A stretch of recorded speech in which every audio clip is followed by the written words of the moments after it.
UPI பண பரிவர்த்தனையை இஸ்ரேலில் பயன்படுத்த ஒப்பந்தம் கையெழுத்தாகி இருக்கிறது. முக்கிய செய்தியை நாம் பார்த்து வருகிறோம். விவரங்களை வழங்க இணைகிறார் செய்தியாளர் ரமேஷ்குமார். வணக்கம் ரமேஷ்குமார். இந்தியாவோட UPI பண பரிவர்த்தனையை இஸ்ரேலில் பயன்படுத்த ஒப்பந்தம் கையெழுத்தாகி இருக்கிறது அப்படின்னு முக்கிய செய்தியை நம்ம பார்த்து வருகிறோம். கூடுதல் விவரங்கள் என்ன? இஸ்ரேல் சென்றுள்ள பிரதமர் மோடி தன்னுடைய 2வது நாள் பயணத்தின் ஒரு அங்கமாக இஸ்ரேல் நாட்டினுடைய அதிபர் ஐசாக் ஹெர்சோக் அவர்களை சந்தித்து பேசினார். அதனைத் தொடர்ந்து இரு நாடுகள் இடையேயான அந்த இருமட்ட பேச்சுவார்த்தை நடத்தப்பட்டது.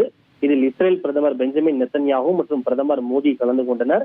இதனைத் தொடர்ந்து இரு நாடுகளின் அதிகாரிகள் அடங்கிய குழு மட்டத்திலான பேச்சுவார்த்தையும் நடத்தப்பட்டது. அதில் வெளியுறவு அமைச்சர் ஜெய்சங்கர், தேசிய பாதுகாப்பு ஆலோசகர் அஜித் தோவல் உள்ளிட்டோரும் கலந்து கொண்டனர்.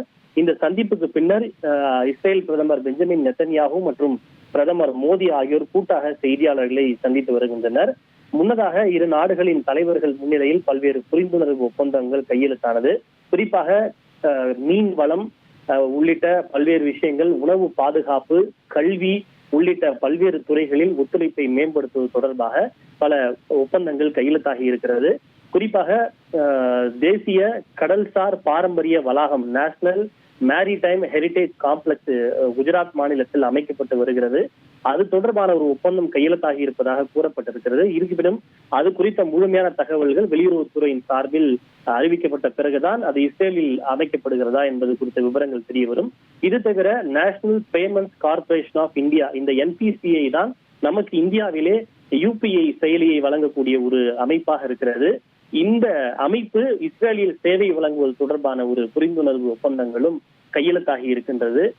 புரிந்துணர்வு ஒப்பந்தங்கள் கையெழுத்தான பிறகு பேசிய இஸ்ரேல் பிரதமர் பெஞ்சமின் நெத்தன்யாகு அவர்கள், இந்தியாவிற்கு நான் தனிப்பட்ட முறையில் கடன் பட்டிருக்கிறேன் என்று குறிப்பிட்டார்.